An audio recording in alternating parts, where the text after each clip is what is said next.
Hi folks, welcome to this video on proving some of the differentiation rules. We'll be looking at power rule, product rule, quotient rule, as well as a couple of other important ones. The first one we'll look at is the derivative of a constant term. And a good proof for this is really just the idea that if you have a horizontal line, well, the slope on it is 0. But let's prove everything in this video using first principles, using lim as h goes to 0. So if f of x equals c, where c is a constant, then f of x plus h is also equal to that constant. And now we just plug and chug in first principles. So I put in c for f of x plus h. I put in c for f of x. Subtract them.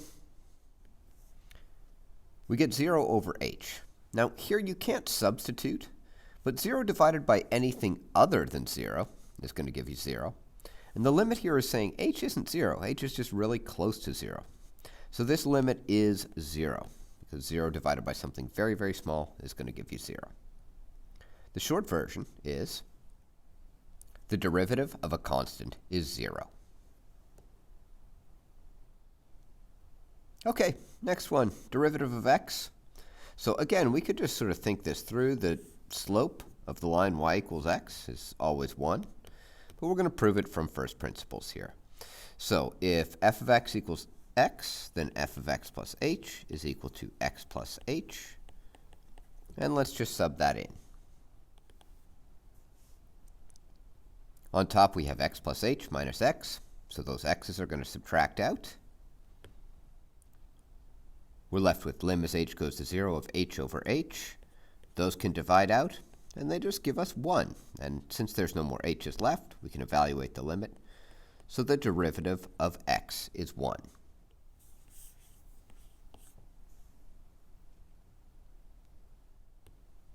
The next rule we're going to prove is the constant multiple rule, or the coefficient rule.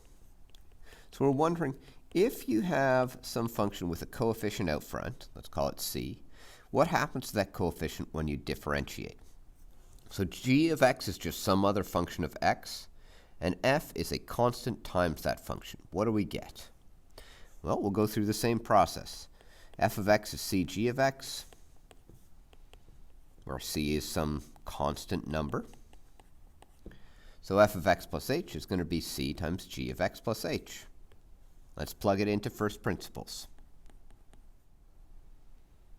So we have f of x plus h, which would be c g of x plus h, minus f of x, which here is c g of x. We're not defining what exactly the function g of x is because we want it to work with any function. Now, one thing that you might notice is that we've got a common factor here of c. So we can take that out. And we've got this. One of our limit rules is that you can pop a coefficient out front. So this can turn into c times the limit as h goes to 0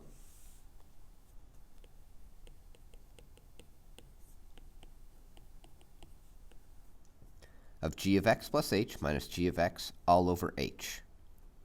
Now, let's think about that. That looks kind of confusing, but f prime is given by this definition. This stuff here, that's just the definition of g prime. It's the same thing as the f prime definition, just with a g instead. So this whole thing means g prime. And so the derivative is just going to be c times g prime. What that really means is that when you differentiate, that coefficient, this little c here, it just gets to stay. Unlike a constant term that goes to 0, these coefficients stay.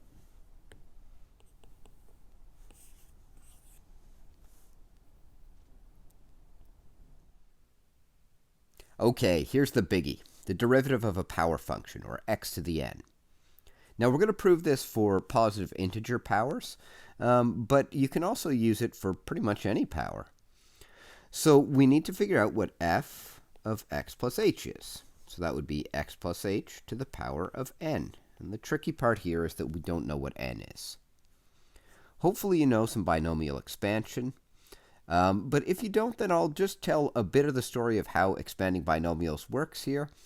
But it's beyond the scope of this video for us to also prove the binomial theorem inside here.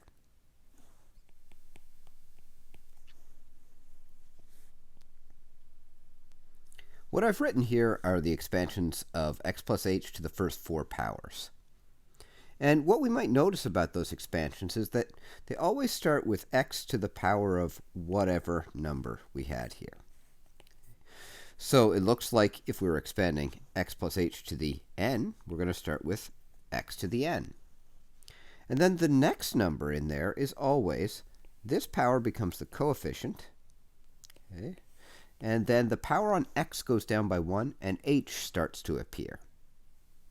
So I guess, generalized, that means we'd have n, x to power on n goes down by 1, and h appears.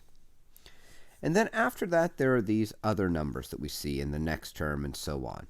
And in x plus h to the n, we actually don't know exactly how many terms there are. It depends what n is. There'll be n plus 1 terms. And again, in this video, I'm not going to tell the story of how we find all these different expansions. We actually only need these first couple of terms. But binomial expansion is a shockingly useful piece of mathematics. So by all means, check it out if you don't already know about binomial expansion. And if you do, then maybe this stuff, some of this stuff is looking kind of familiar. You could also link it to Pascal's triangle. Okay, enough digression. So what happens with the next term is that you get some constant. Let's just call it k sub 1. And the power on x continues to go down. So it'll be x to the n minus 2. And the power on h continues to go up. So you'll have a next one that's, I'll call it some constant. Okay, it has something to do with combinations, but we don't really care for this proof. And power on x is going to continue to go down, and power on h is going to continue to go up. And then at the very end, you're going to end up with 1h to the n.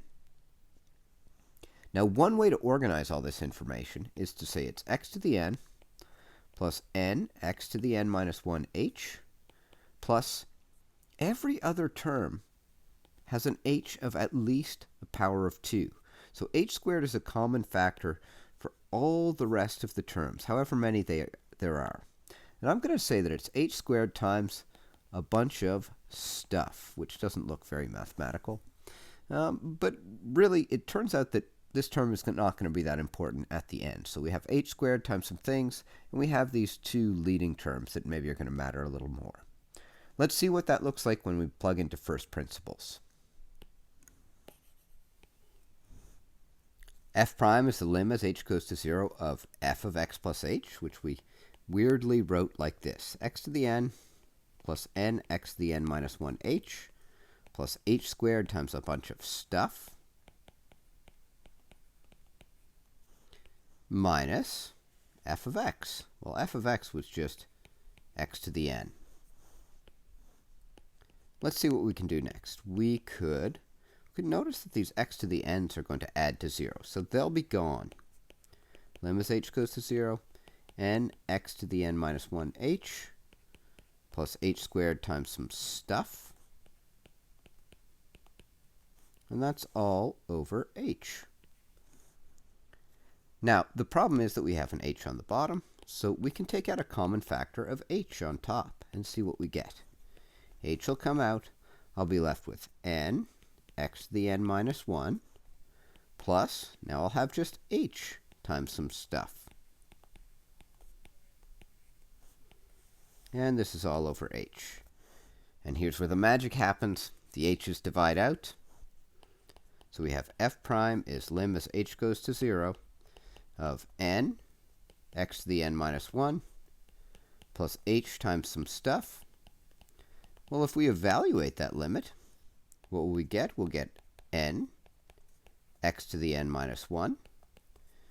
And then the rest of it, because it still has an h there, it's going to be 0. It'll be 0 times a bunch of stuff, which is just 0.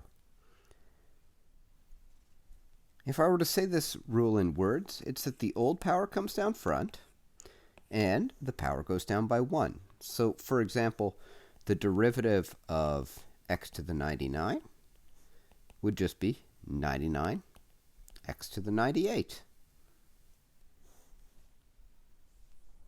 Our next rule is the sum and difference rule. So we're actually just going to do it for the sum, but since we already have the constant multiple rule, if we do it for the sum, it automatically proves the difference. So we've got a function that has two components, like u of x, v of x. You can imagine something like this, x squared plus x. It's got two functions of x inside that function, or attributed to that function. And the question is, can you just deal with them separately? We need to find f of x plus h, so that would just be u of x plus h plus v of x plus h. This is a sneaky rule. Even if we didn't prove it, you'd probably assume that it all works this way. But it is important to show that you can actually differentiate term by term. So I'm going to sub in. That'll give me u of x plus h plus v of x plus h minus f of x, which was u of x, plus v of x. And I'm just going to get rid of those brackets and rearrange.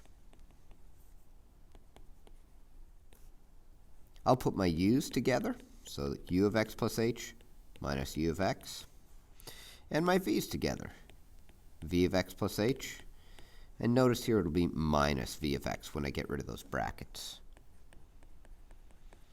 And we can actually split this apart into two limits if we want. We'd get u of x plus h minus u of x all over h, plus the limit as h goes to 0 of v of x plus h minus v of x all over h. And that first expression is the definition. This whole thing here is the definition of u prime of x. And this whole thing here is the definition of v prime of x. So maybe the result is not that surprising. If you have a sum of parts, then you can just differentiate in those individual parts term by term.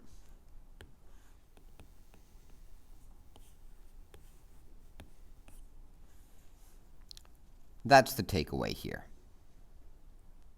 After that last proof, you might say, well, what if you have two functions multiplied together? So you had something like this, root x by x cubed minus 3x. Okay. Could you just take the derivative of the first and the derivative of the second? This is kind of how we wish it worked. Can you just go u prime, v prime? And the answer to that is no, you can't. So we'll go through the process of why that's the case and how we can get around it. Here's f of x plus h. It would just be u of x plus h by v of x plus h. So we'll sub in. There we go. I've substituted. And here comes the really creative part of this proof. We can add and subtract this term, u of x by v of x plus h. Now you might say, oh, well, why? I guess the why is because it ends up being helpful. But as long as we add and subtract, we're actually not changing the value. So I'm going to put that in here.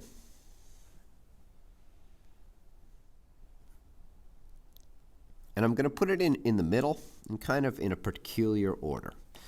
But if we did it in a different order, we'd probably just mess around until we got something helpful. So I'm setting this up, hopefully so I can find the definition of the derivative of u and the definition of the derivative of v. Now that I've got that, I'm going to split it into two fractions.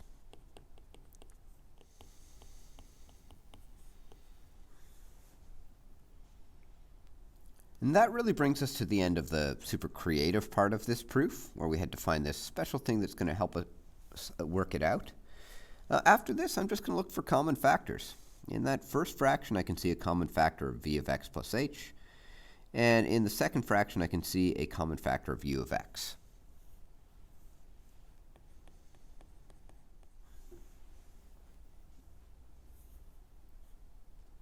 So all I've done is factor here.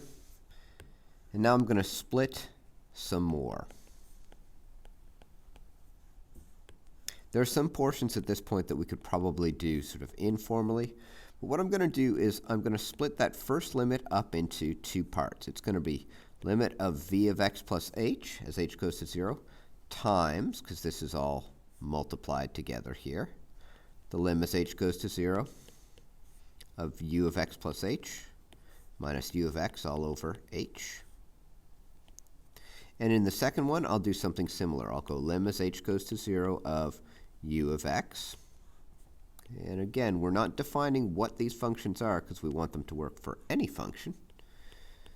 V of x plus h minus v of x all over h.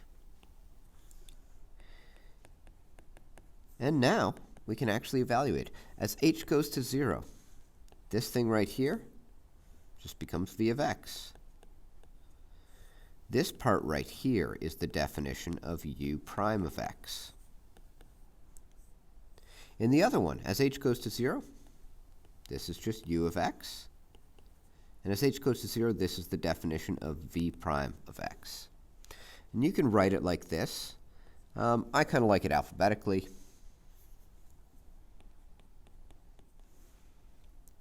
So if you have a product, then the derivative is the derivative of the first times the second plus the first times the derivative of the second. And you don't have to use the letters u and v.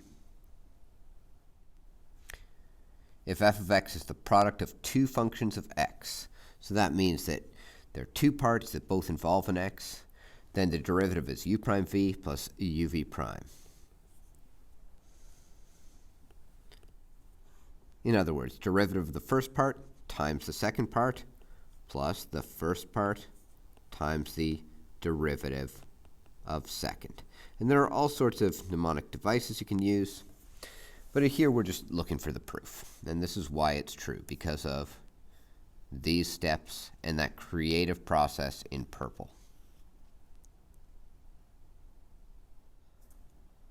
Let's do one last proof here. This is the quotient rule. We wish that it worked out that just derivative of the top over derivative of the bottom, but that is not the case. So f of x plus h is going to be u of x plus h all over v of x plus h. What we mean is that this is a function, maybe something like this. Maybe it's x squared plus x all over 3x minus 2. There's a top and bottom that both involve x's. We sub in. We notice that there are nested fractions or stacked fractions. So one way that you can deal with them is by doing this, multiplying by v of x plus h on top and bottom of the big fraction. And that'll at least get rid of our nested fractions.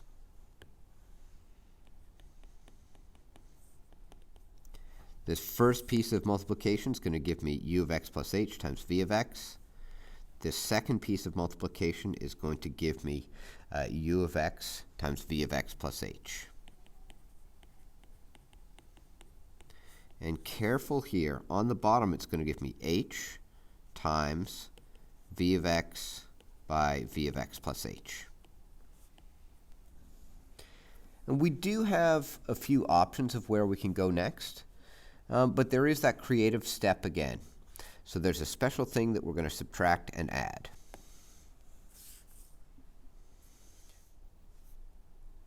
And this time it's going to be u of x, v of x.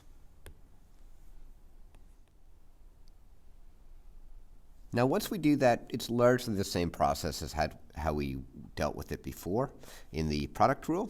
We're going to do a bunch of splitting here. The first thing that I'm going to split apart is I'm going to take out that bottom, or most of the bottom. So I'll have f prime of x is lim as h goes to 0 of 1 over v of x plus h. You don't have to do this, but I like to. Times the limit of everything that's left over. And the nice thing here is I'll just have an h on the bottom.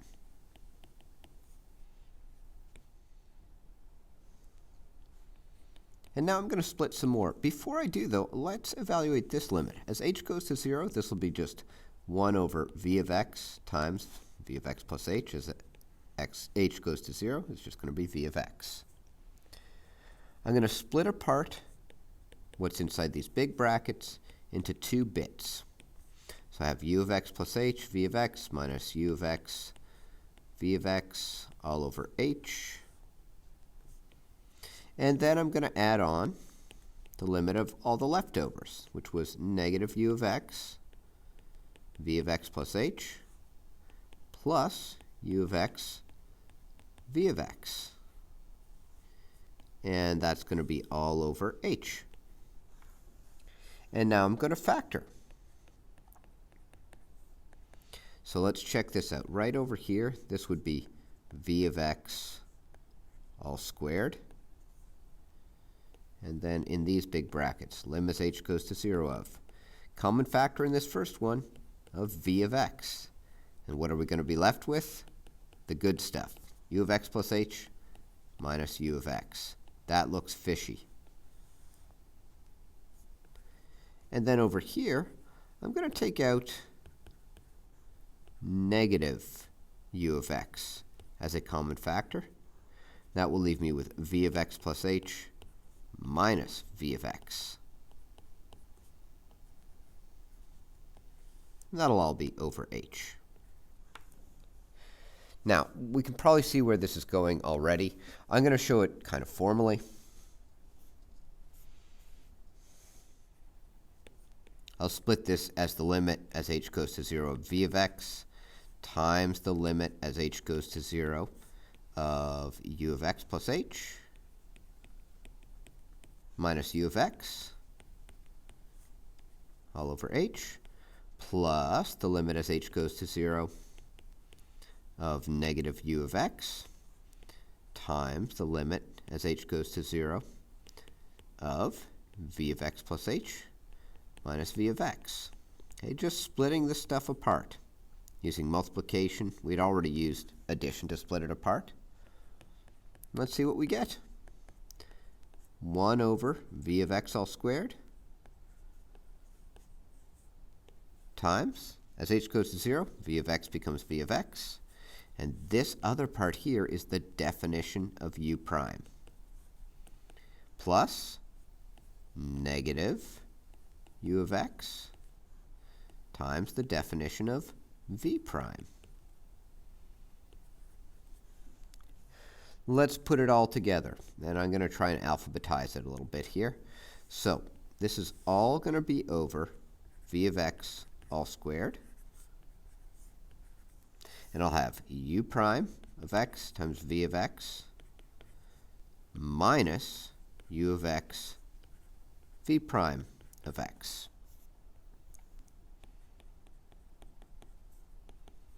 Or, if we want to write it without all those x's, u prime v minus uv prime all over v squared.